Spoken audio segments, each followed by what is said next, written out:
Assalamualaikum warahmatullahi wabarakatuh. Ketemu maneh ing pasinaon basa Jawa. Ing Majapahit ana patih Gajah Mada. Ayo murid-murid sinau bab aksara murda. Aksara murda yen ing huruf Latin diarani huruf besar utawa huruf kapital. Panulisane aksara murda kanggo siji nulis jeneng diri lan gelar. Tuladha Insinyur Soekarno.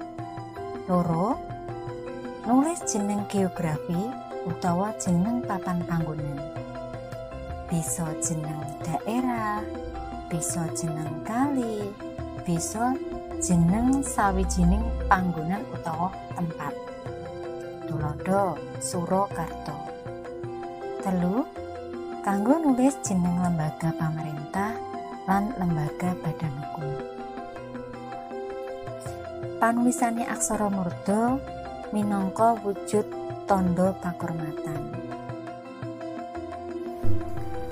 Aksara murda sejatine cacahe ana 8, nanging sing asring digunakake cacahe ana 7, yaiku aksara murda na, ka, ta, sa, pa, ga, lan ba. Dene aksara murda nya wis arang digunakake. Aksara murda uga nduweni pasangan. Wujude aksara murda na, pasangan murda na. Aksara murda ka, pasangan murda ka. Aksara murda ta, pasangan murda ta. Aksara murda sa, pasangan murda sa. Aksara murda pa, pasangan murda pa. Khusus pasangan murda pa manggone jejer karo aksara Jawa, dadi manggon ing dhuwur ora ning ngisor. Aksara murda nya, pasangan murda nya. Aksara murda ga, pasangan murda ga. Aksara murda ba, pasangan murda ba. Paugeran tata tulis aksara murda. 1. Ing sajroning jeneng prayogane mung migunakake aksara murda siji wae. Tuladha Surakarta. Ing kene ana aksara murda cacahe 3, su, ka, lan ta. Nanging sing ditulis aksara murda cukup aksara murda su. Dene ka lan ta migunakake aksara Jawa. Nomor 2, aksara murda bisa kanggo nyigek utawa mateni aksara Jawa. Tuladha Monumen Surya. Monumen N ditulis aksara Jawa na, ben dadi huruf N disigek migunakake pasangan murda sa utawa su. 3. Aksara murda ora digunakake minangka panutuping wanda lan ora bisa disigek utawa dipateni nganggo pasangan aksara Jawa utawa pangkon.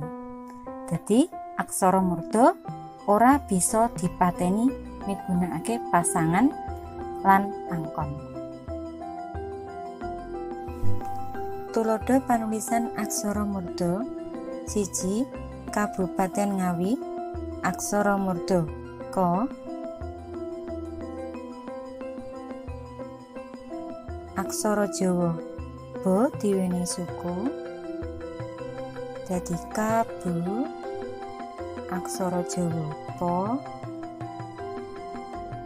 Aksara Jawa ta ben muni t diwenehi taling.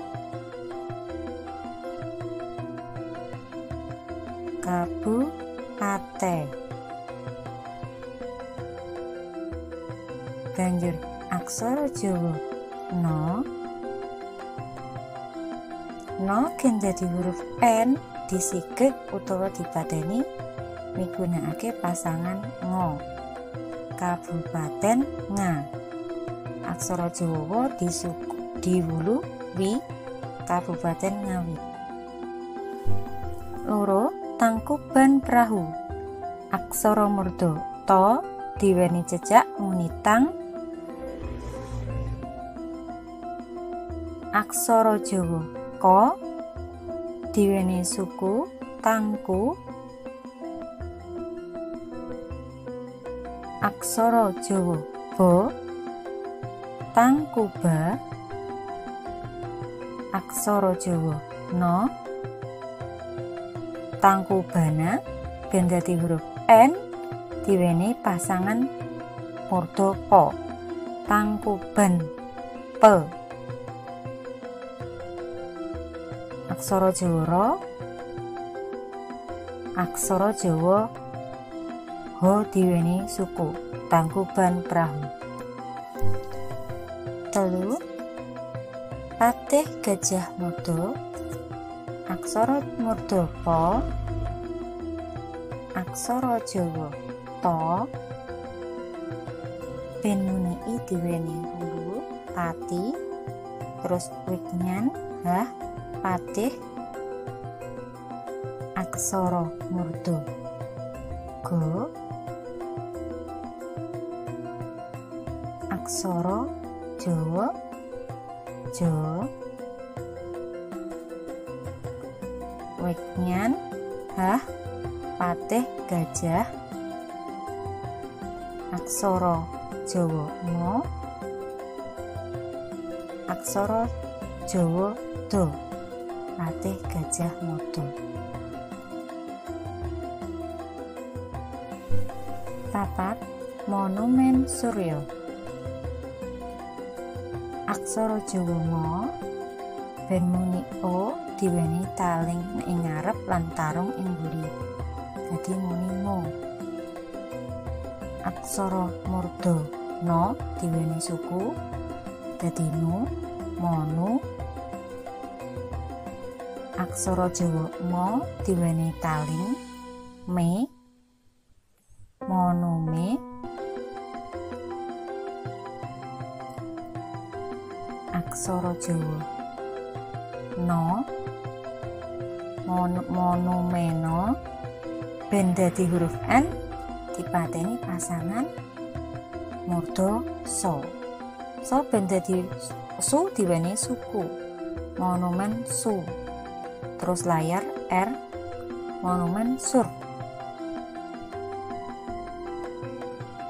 Aksara Jawa Ya diweni taling karo tarung muni Yo.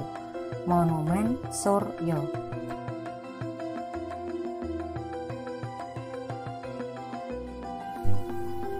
5. Bengawan Solo. Aksara murda Ba diweni pepet muni Be. Aksara Jawa Nga Benga. Aksara Jawa Wa Bengawa. Aksara Jawa No Bengawana. Nah, No ing kene ben dadi huruf N dipateni pasangan murda So. Nah, gandeng So kuwi munine So dadi diwenehi taling karo tarung. Ning manggone ing dhuwur. Bengawan So. Terus aksara Jawa Lo diwenehi taling tarung. Munine dadi Lo. Bengawan Solo.